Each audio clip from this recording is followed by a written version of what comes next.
Alam mo, I wonder kung bakit ako at hindi ikaw ang pinili ni Dad na tumakbo bilang governor. Now I know. Because between the two of us, my dear sister, ikaw ang desperadang hayop.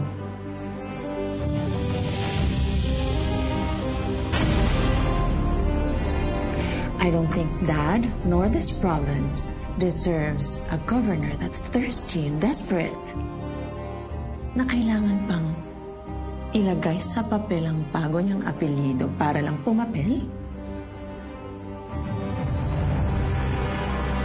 My dearest sister, I'll see you soon, Elizabeth Palmores. Take care.